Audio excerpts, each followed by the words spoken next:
이성계는 고려인이지만 고려 땅에서 태어나지 않았습니다. 아, 놀랍죠? 어디서 태어났어요, 그러면? 자, 이성계는요 1335년 원나라에서 태어났습니다. 원나라요? 원나라? 자, 조선을 세운 이성계의 고향이 왜 원나라였을까요? 자, 그걸 알고 싶으시다면요 당시 이 고려의 상황과 이성계 가문에 대해서 먼저 아셔야 합니다.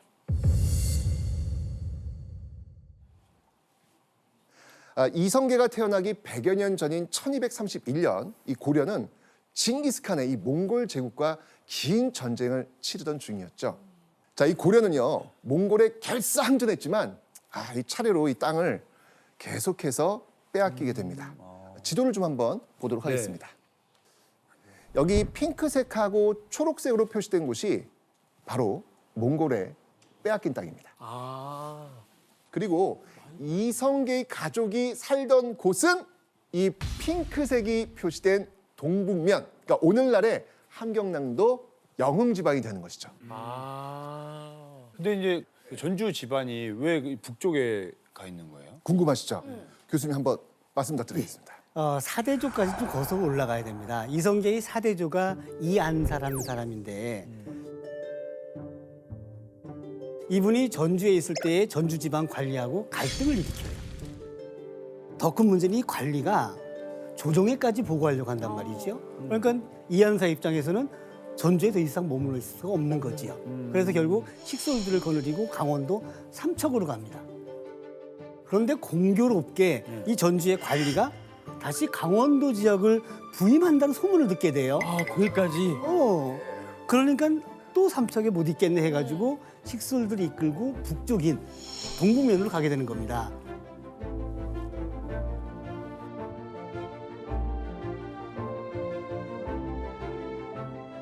그러니까 요즘 말로 한다면 해외 망명이 된 거죠.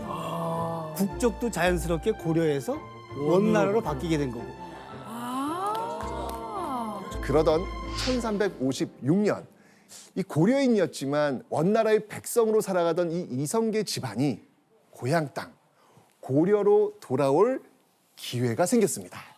드디어 바로 고려가 이 지역을 다시 되찾기로 결심했던 것이죠. 자, 근데 혹시 이 이름 들어보셨나요?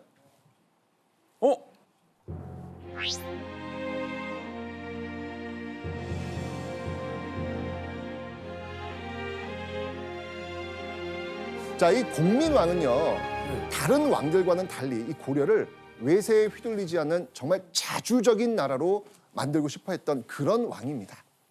그러기 위해 했던 일 중 하나가 아까 빼앗겼던 땅, 바로 그곳 찾아오겠다. 동북면 여기를 되찾겠다라고 결심을 한 것이죠. 자, 원나라는요 당시 이 동북면을 관리하기 위해서 쌍성총관부라는 기관을 뒀는데 이 1356년 공민왕이 쌍성총관부를 탈환하기 위해서 계획을 세운 건데 이때 이성계의 아버지 이자춘이 이 계획에 힘을 보탠 거예요. 함께하기로 했구나. 그렇죠. 공민왕은요 원나라의 힘이 약해진 틈을 타서 이 쌍성총관부를 공격했고요. 끝내 동북면을 되찾게 됩니다. 그러면서 드디어 이성계 일가도 다시 고려의 품으로 돌아올 수 있었던 것이죠. 다행이다. 다행이죠. 다행이다. 그래서 이 이자춘은요 그 공을 인정받고 고려의 관리가 되어서 바로 이 동북면을 지키게 됩니다. 자, 그런데 이 이자춘의 옆에는요 장성한 아들 바로 청년 이성계가 있었습니다. 이성계가 있어.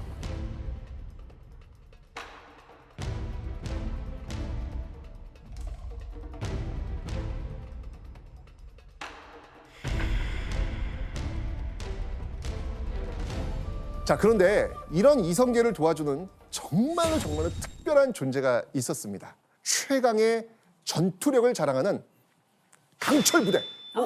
강철부대. 그 이름은 가별초. 가별초. 네.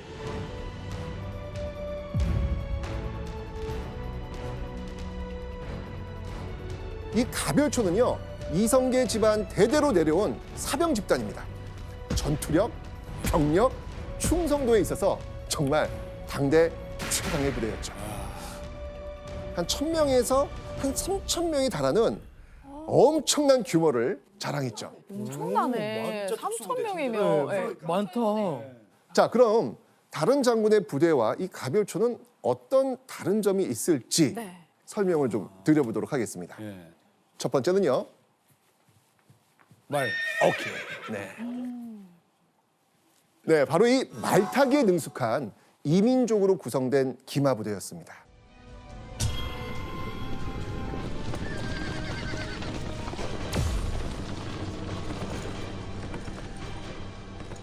동북면 지역의 이성계의 가별초는 평상시에 험준한 산악 지역에서 사냥을 일삼다 보니까 산악전에 굉장히 유능했었습니다. 그런 특징을 가지고 있는 거죠. 그럼 가별초 한 명 한 명이 다 이제 김동현 씨 같은 사람들이었던 거네요. 맞습니다. 우와, 저 전생이 좀 기억이 나는 것 같은데. 아 전생까지 가는 거예요? 가별초? 가별초. 오 진짜 너무 적절한 비유다. 그쵸? 가별초. 좋습니다. 자, 가별초의 특징 둘째요. 아, 이건 정말 이성계 부대의 등장을 알리는 시그니처가 있습니다. 뭐요? 와, 궁금하지 않으세요? 어떤 건지? 네, 궁금해요. 제가 또 준비했습니다. 가져왔어요? 아, 그럼요. 자, 제가 한번 보여드릴게요. 대박. 깜짝 놀라실 겁니다. 봐. 장난이 아닙니다. 우와! 우와. 우와! 우와. 진짜 소라예요? 그럼요. 어마어마하게 크죠? 진짜요? 자, 이 가별초는요. 돌격하기 직전에 큰 이 소라 껍데기로 만든 나팔. 이걸 뭐라고 하냐면 대라라고 합니다. 대라. 네, 이 대라. 이 대라를 불었습니다. 바로 그 소리가 적을 벌벌벌 떨게 만들었던 것이죠. 자, 지금 오늘 가별초 김동현님 네. 오, 가별초 있어요, 우리. 불러주셔야 합니다. 그래야 이 가별초가 증명이 되는 겁니다. 내가 불렀던 것 같아. 네. 예전에 그 기억대로. 자, 가별초 김동현님 이성계 부대가 드디어 등장했습니다.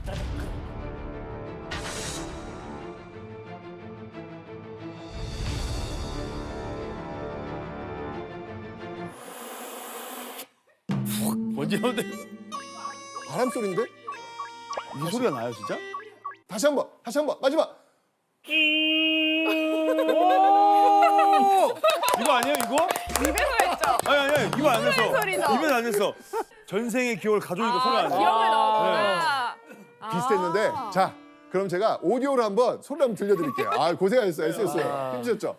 소리 한번 들어보시죠.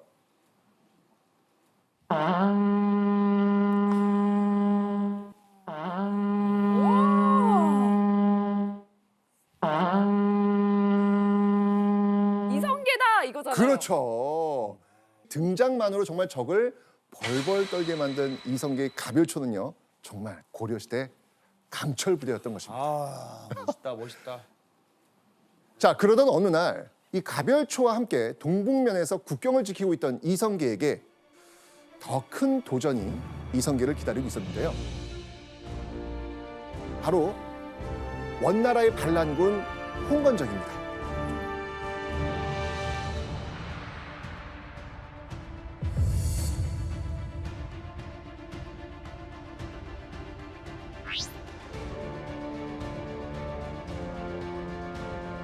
자, 그런데 이 반란을 일으킨 이 홍건적, 오히려 원나라의 군대에 밀리다가 압록강이 언 틈을 타가지고 고려로 넘어온 거예요. 그리고 이제 막 그냥 약탈이 시작된 거죠. 그 과정에서 1361년 11월에 비극적 사건이 이 홍건적 때문에 일어나게 됩니다.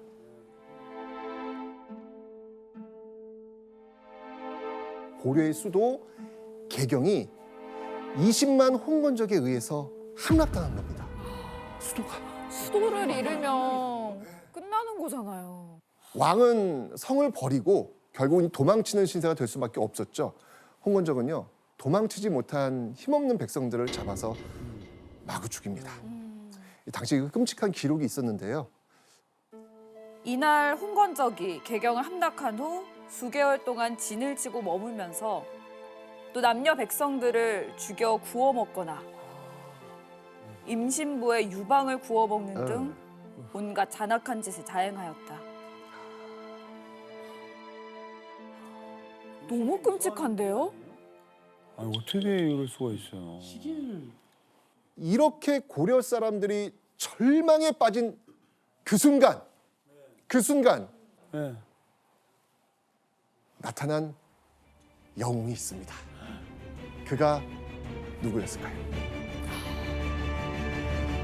이성계. 이성계였습니다.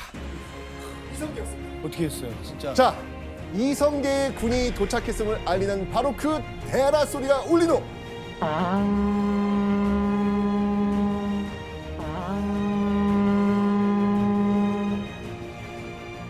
이성계는요 2,000명의 가별초를 끌고 개경에 진입해서 홍건적 총사령관의 목을 날립니다. 와, 그냥 진짜.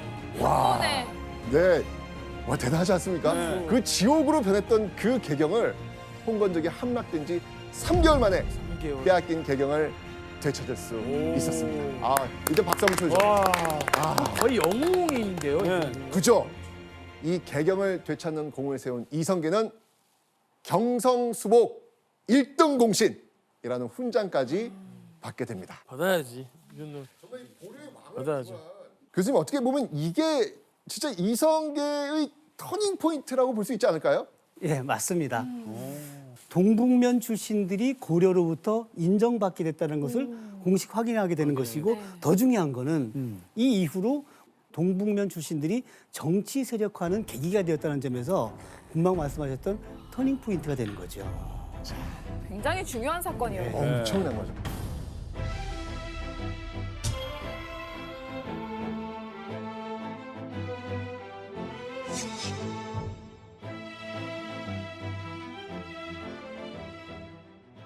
자, 그런데 이때 이 중앙 정계로 진출하고 싶었던 이 이성계를 가로막은 세력들이 있었습니다. 자, 여기가 이 바로 시험에 정말 잘 나오는 별점 체크 포인트. 시험이면 확인해 보도록 하겠습니다. 별 떴네요. 권문세족은요 말 그대로 권세가 높고 벼슬이 있는 집안, 고려의 그 최상위층, 그들이 바로 이 권문세족입니다. 예. 자, 이 권문세족을 비롯한 이 고려의 기득권층이 그 이성계의 앞을 가로막았던 것이죠. 그러니까 자신들이 누리던 그 정치 권력과 이 경제적 부를 이성계한테 나눠줘? 그것도 동북면 출신한테? 배 아프구나. 그러니까 오랫동안 이 원나라 땅이었던 이 동북면 출신이라는 것과 이성계 집안이 원나라의 관리로 일했던 그 과거사가 걸림돌이 되었던 것이죠.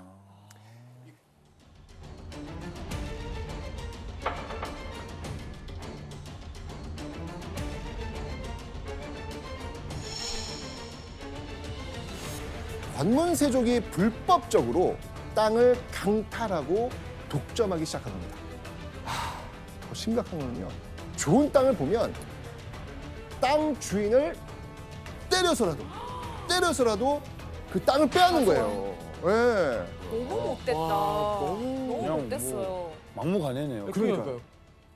고려사에 그대로 기록이 나오는데 이들이 소유한 땅을 고려사 기록에 산천위계라고 되어 있어요. 그러니까 그들은 산과 강으로 경계선을 사는 거예요. 와, 그 정도로 크게. 비슷한 거 아니에요? 여기서부터 저기 한강까지가 내 땅. 그런데 문제는 정작 농사를 지어야 될 농민들은 송곳 꽂을 땅도 없다라고 기록되어 있습니다. 송곳 꽂을 어떡해요. 땅조차 없다.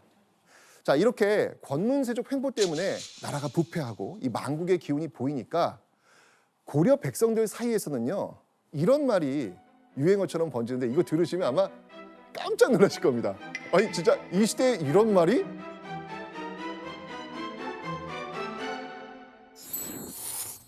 국지불국. 나라이되 나라가 아니다. 그러니까 요즘 말로 이게 나라냐? 아.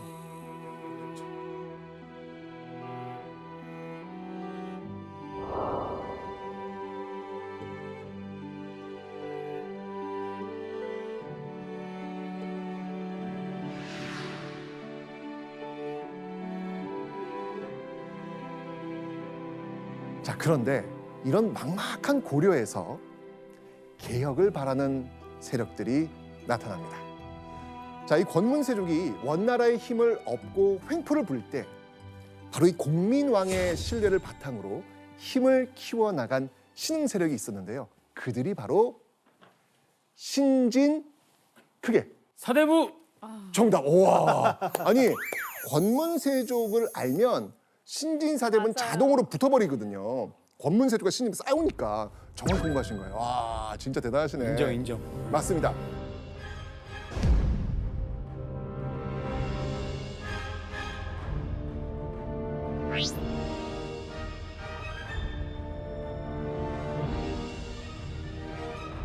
그리고 그 신진사대부 중심에는요, 누구보다 고려의 개혁을 바랐던 첫 번째 인물이 있습니다. 개혁을 바랐던 그 인물은 바로 정몽주.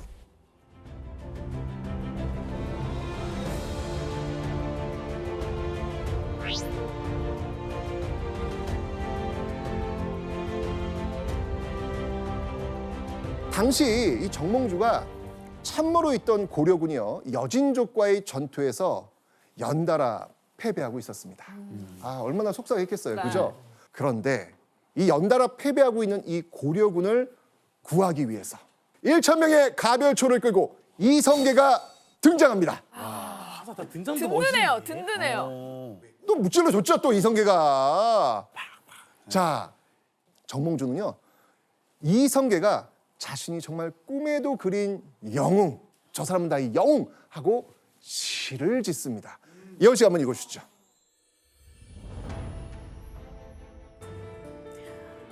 풍무가 호걸 같으니 꽃동산의 송골매로구나. 지략이 깊고 웅대하니 남양의 용이로다. 서책에서 옛사람의 행적을 찾아봐도 그대와 같은 이는 드물구나.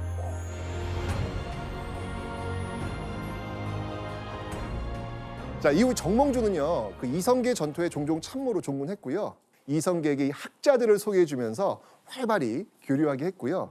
또 이성계도 여러 학자를 만나면서 조금씩 변하기 시작합니다. 자, 이 신진사대부 정몽주와 이 신흥무신 이성계의 만남은요, 정말 앞으로 개혁을 향한 불길을 만드는 심지가 됩니다. 자, 이때가 바로 어떤 때냐면 명나라의 힘이 강해지고 이제까지 있었던 그 원나라의 힘은 약해지는 시기. 슬슬 원 다음이 이제 명나라거든요. 그 원명 교체기가 바로 이 시기였습니다. 자, 공민왕은요, 원나라의 힘이 약해진 이때야말로 이 권문세족도 청산할 절호의 기회라고 생각했던 것입니다. 아, 그런데요, 이 바로 공민왕과 이 신진사대부의 앞날에 그 브레이크를 밟는 사건이 벌어집니다. 1374년 9월 그 개혁의 주체 공민왕이 암살당합니다. 암살.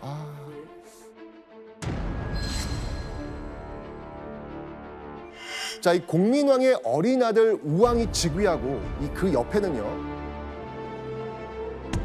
권문세족의 실세 이인임과 최영이 권력을 잡게 됩니다.